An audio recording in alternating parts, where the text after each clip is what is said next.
തോട്ടം തൊഴിലാളികൾക്ക് ഇടക്കാല കൂലി വർധന അനുവദിക്കണമെന്ന് Kozhikode taluk estate workers union CITU 61ാം വാർഷിക സമ്മേളനം ആവശ്യപ്പെട്ടു. തൊഴിലാളികൾക്ക് ഇപ്പോൾ ലഭിച്ചുകൊണ്ടിരിക്കുന്ന 265 രൂപ 500 രൂപയായി വർദ്ധിപ്പിക്കണമെന്നാണ് ആവശ്യം. മുക്കം മത്തായി ചാക്കോ മന്ദിരത്തിലെ വല്യാടൻ മൊയ്തീൻ നഗറിലായിരുന്നു സമ്മേളനം.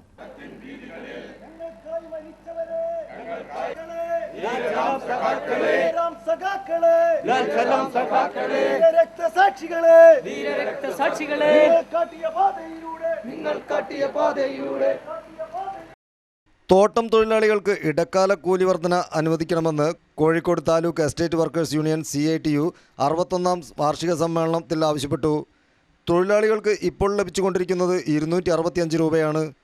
എഗ്രിമെൻ്റ് കാലാവധി തീരാൻ ഇനിയും 1 വർഷം കൂടി ബാക്കിയുണ്ടെങ്കിലും കുതിച്ചുയരുന്ന വിലക്കയറ്റം മൂലം അതുവരെ പിടിച്ചു നിൽക്കാനാവാത്ത സ്ഥിതിയിലാണ് തൊഴിലാളികളെന്നും അതിനാൽ കൂലി 500 രൂപയായി ഇടക്കാല വർധനവ് അനുവദിക്കണമെന്നാണ് സമ്മേളനം ആവശ്യപ്പെട്ടത്. മുക്കം മത്തായി ചാക്കോ മന്ദിരത്തിലെ വല്യാടൻ മൊയ്തീൻ നഗറിൽ സംഘടിപ്പിച്ച സമ്മേളനം CITU ജില്ലാ വൈസ് പ്രസിഡന്റ് M ധർമ്മജൻ ഉദ്ഘാടനം ചെയ്തു. ജോളി ജോസഫ് ചടങ്ങിൽ അധ്യക്ഷനായിരുന്നു. ജനറൽ സെക്രട്ടറി T വിശ്വനാഥൻ പ്രവർത്തന റിപ്പോർട്ടും ട്രഷറർ MP പത്മനാഭൻ വരവ് ചെലവ് കണക്കും അവതരിപ്പിച്ചു.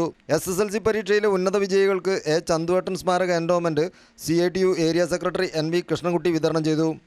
സമ്മേളനത്തിൽ പുതിയ ഭാരവാഹികളായി ജോളി ജോസഫ് പ്രസിഡന്റായും T വിശ്വനാഥൻ ജനറൽ സെക്രട്ടറിയായും MC പത്മനാഭൻ ട്രഷററായും തെരഞ്ഞെടുക്കപ്പെട്ടു.